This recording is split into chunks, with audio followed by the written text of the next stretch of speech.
Now at 7, a man is fighting for his life after being hit by a drunk driver on the MacArthur Causeway early this morning. That crash closed the westbound lanes of the causeway for nearly 12 hours today. Now one person is under arrest for drunk driving while the victim remains in the hospital. CBS 4's Ty Russell has been working on this story all day and joins us live from Jackson Memorial Hospital, where that victim is being treated at this hour. Ty. I'm Ty Russell, CBS 4 News. Ty, thank you. An 8-year-old girl is in the hospital after she was hit by a car in downtown Miami late this afternoon. It happened at the intersection of Biscayne Boulevard and 1st Street. There's no word on her condition at this hour. We're told the driver did stay on the scene and is cooperating with police. Now to new details on breaking news we first told you about on CBS 4 this morning. A cyclist walked away with minor injuries after being hit by a BSO deputy early this morning. It happened just before 3 o'clock on the 2900 block of North Dixie Highway in Pompano Beach. That cyclist was taken to North Broward Hospital to be checked out. The deputy was not injured. Meantime, a former Broward sheriff, Scott Israel, says his removal from office is a sham and nothing but politics. He also stands by the claim that he does not deserve the blame for the massacre at Stoneman Douglas. CBS 4's Carrie Codd has the interview. A visit to the White House on Monday. All right, Mike, that's our news for now. For more news, go to cbsmiami.com. We'll see you again for CBS 4 News tonight at 11 o'clock.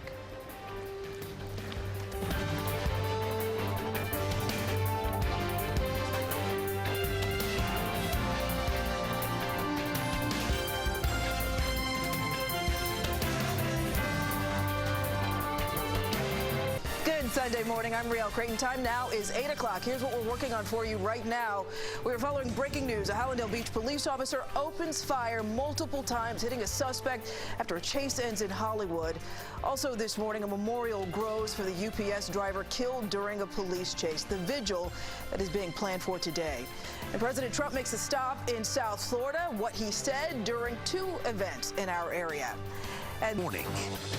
It is 8 o'clock on Sunday, December 8th. Thank you for joining us. I'm Riel Creighton. Let's get our first check of our Sunday morning weather. CBS 4's meteorologist Jennifer Correa joins us now. Good morning, Jennifer. Good morning, Riel, and good morning, South. Jennifer, thank you. We are following breaking news now. Hallandale Beach police officers shoot a suspect during a chase that ends in Hollywood. Police tell us that officers tried to pull over a car when its passenger hung out of the window with a gun. They chased the car on Pembroke Road and on I-95 to Hollywood Boulevard. In the city of... Police say one person was shot and taken to the hospital. They are expected to survive. Officers also have another person in custody. We'll bring you any more information as soon as we get it. Well, this morning, a memorial is growing for the UPS driver killed in Thursday's deadly police chase. Throughout the day, fellow co-workers and even strangers left little mementos for the father of 2. Another vigil is set for today.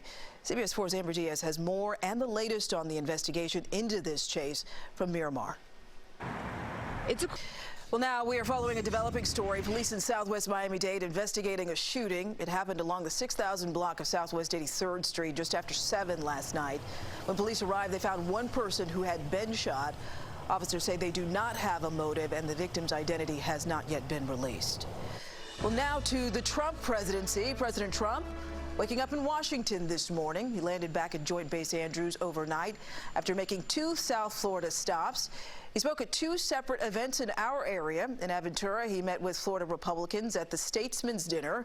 And in Hollywood, the president was the keynote speaker in front of thousands of Jewish Americans. There, he was welcomed and called a friend to Israel. CBS 4's Carly Barnett has more. Morning.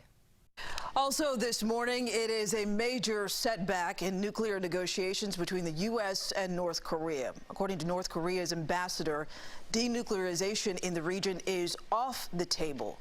In a statement, the ambassador says sustained and substantial dialogue was a time-saving trick to benefit a domestic political agenda.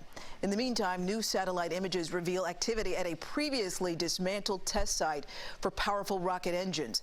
The North Korea state media reports that a very important test took place at a launching site.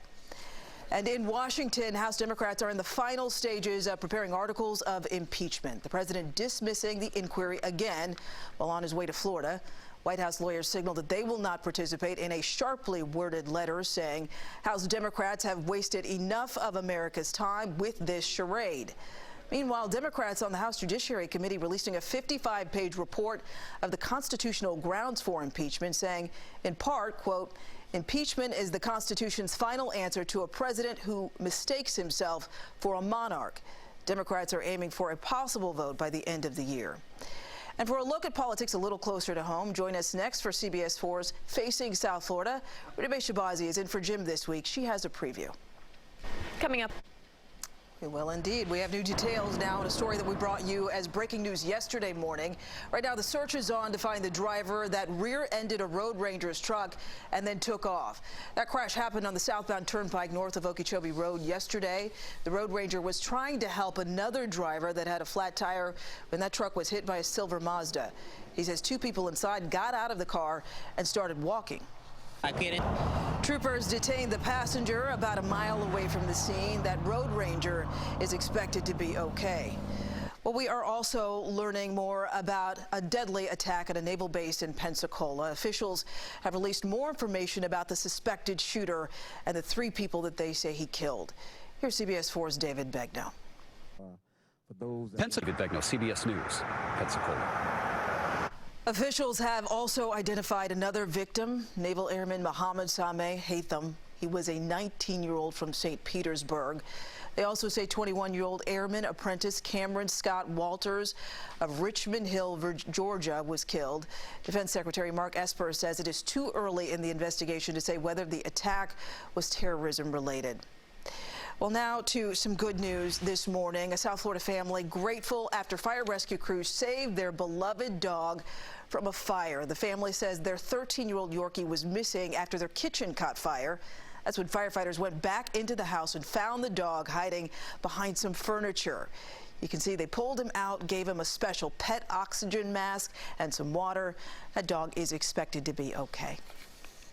Well, still ahead on CBS 4 this Sunday morning, a historic prisoner exchange.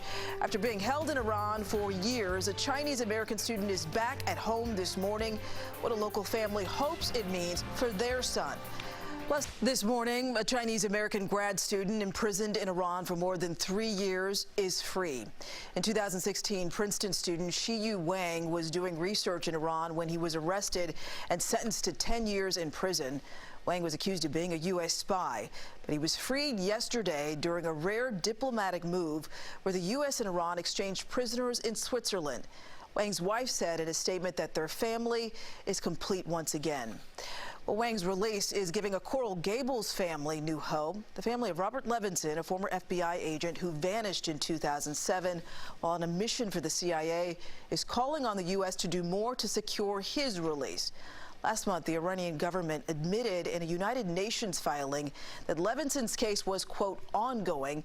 His daughter saw that as a ray of hope. We have been fighting for 12. The reward for information leading to the 71-year-old's return has been increased to $25 million. Now at 8:17, a man on Art Basel apparently gave art lovers in Miami Beach the slip. No pun intended, after he ate the duct tape banana that sold for 6 figures in front of a stunned crowd yesterday afternoon. Turns out his name is David DeTuna. He's a performance artist based out of New York. We're being told that someone's quick thinking saved the day. They just duct taped another banana to the wall. The work of art made him headlines when the first 2 pieces were sold for $120,000. Get this, a third is being sold for $150,000. So Jennifer and I have been talking about making a run to Publix and getting some of this art together ourselves. I saw some posts on social media of other type of produce. An avocado cut in half. Are they going for as much? Yeah, hundreds of thousands? No, I don't think so. I don't think so. It's only bananas, folks. only bananas. But we are expecting a warm up here, though. Oh, yes, and we already felt it. Yeah. Okay, Jennifer, thank you. Face the Nation is coming up at 10:30 right here on CBS 4. Moderator Margaret Brennan joins us live from Washington, D.C. this morning from a new set. What are you working on for today's show, Margaret? Good morning to you, Rial. Yeah. Okay, Margaret, thank you. Remember, Face the Nation kicks off at 10:30 a.m. right here on CBS 4. Still ahead on CBS 4 this Sunday morning, a delivery driver dances for joy. What a thankful customer did that made his viral reaction possible. CBS 4 this Sunday morning. We'll be right back. on camera. It's a video that just might make you do a happy dance. A Delaware woman made a delivery driver's day when she left snacks and a note that said, UPS, USPS, Amazon, and FedEx workers, take some goodies to enjoy on your route. And his happy dance, well, it went viral. Her hidden doorbell camera captured the moment, and it's been shared on Facebook with more than 300,000 shares. Yeah, that'll make your day. Well, the final check of the forecast is next. CBS 4 Sunday morning. We'll be right back.